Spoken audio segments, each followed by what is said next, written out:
Welcome aboard! Join me as we dive into the legendary battleships of the World Wars, exploring their history, firepower, and the battles that shaped naval warfare. So let's set sail into the past.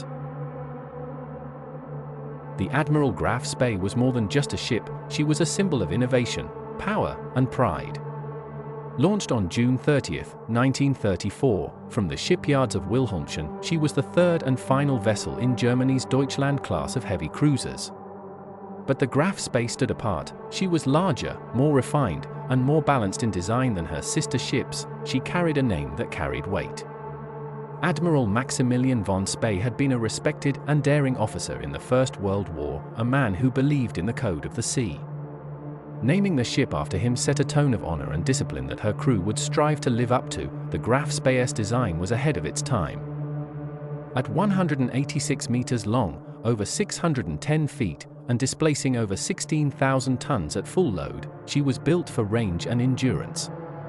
Her diesel engines gave her incredible reach, over 16,000 kilometers without refueling, meaning she could roam the oceans for months.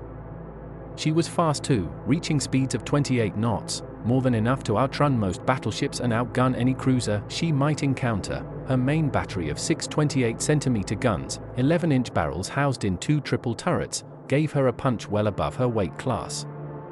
She also carried 8 6-inch secondary guns, torpedoes, and even 2 seaplanes launched by catapult, used for scouting and locating enemy ships over the horizon. Inside, the ship was modern and clean. Her bridge and fire control systems were state-of-the-art for the time. Her crew of around 1,150 men lived in relatively good conditions for a warship, with a strong sense of order and professionalism instilled from the top down. Captain Hans Langsdorff took command in 1938. He was a veteran, deeply religious, and a man of honor. His letters and journals reveal a commander who respected life, even in war, and who was deeply committed to both his country and the welfare of his crew. When war broke out in September 1939, the Graf Spee was already in the Atlantic, operating under strict secrecy. Disguised under false flags and using clever tactics, she began her mission to target Allied merchant shipping. But she did it unlike most ships of war. Langsdorff followed the prize rules of naval warfare, a gentleman's code that required warships to stop and search enemy merchant ships, and to evacuate their crews before sinking the vessel. Many of the Allied sailors who were captured and brought aboard the Graf Spee described being treated with kindness and professionalism. They were offered warm meals, medical care, and even movies. Some say the crew of the Spee played music over the ship's loudspeakers, everything from German marches to classical symphonies, creating a strange, almost surreal atmosphere as they sailed across the South Atlantic. There are accounts that some prisoners even played chess or conversed at length with German officers, discussing everything from politics to poetry.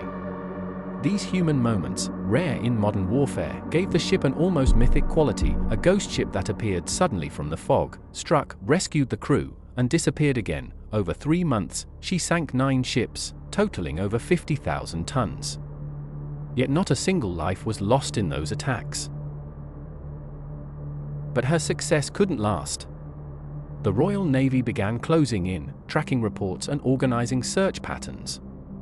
Commodore Henry Harwood, commanding a British squadron near South America, correctly guessed that the Spee might move toward the busy waters near Uruguay and Argentina. On December 13, 1939, just after dawn, the Graf Spee spotted 3 ships on the horizon: HMS Exeter, HMS Ajax, and HMS Achilles. Langsdorff ordered battle stations.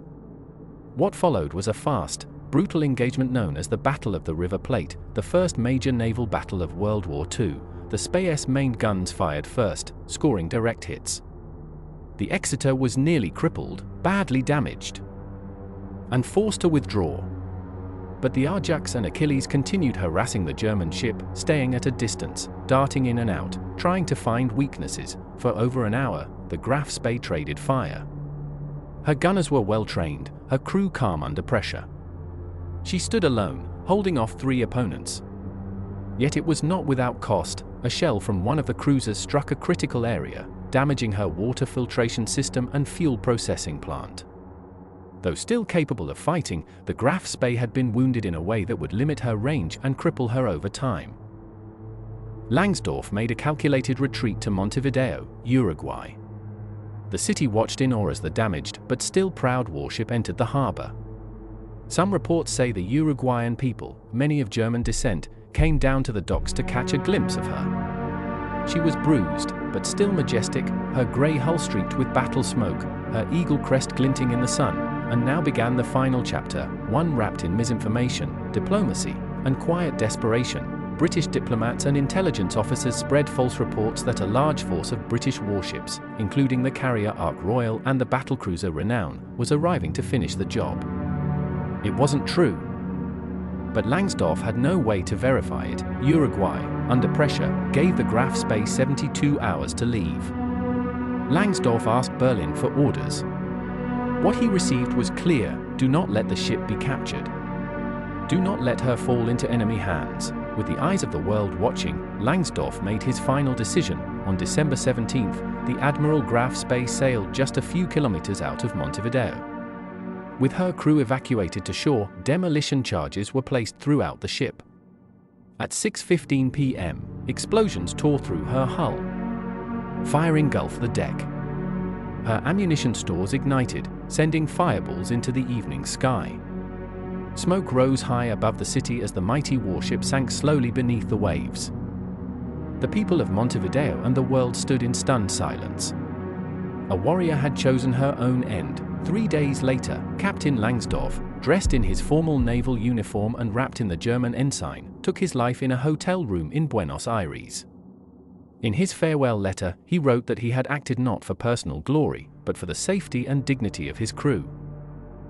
To this day, locals in Uruguay and Argentina still tell stories of the ship that burned like a falling star in the twilight. Some claim pieces of the Spee's wreck were salvaged in secret. Her rangefinder, her bell, and parts of her hull are preserved in museums or private collections. In 2006, the ship's massive eagle crest was recovered from the seabed, sparking debate around the world about its symbolism and legacy. Divers who have visited the wreck describe it as eerie, a graveyard resting just beneath the waves, her gun turret still silent, her hull slowly surrendering to the sea, but in memory, the Admiral Graf Spee remains unbroken.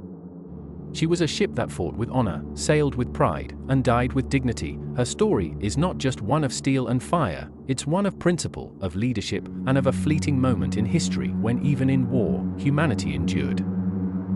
Thank you for watching. If you enjoyed the video, please like and subscribe to the channel. You can also subscribe and explore our channel for previous Battleship videos. Bye for now and Godspeed.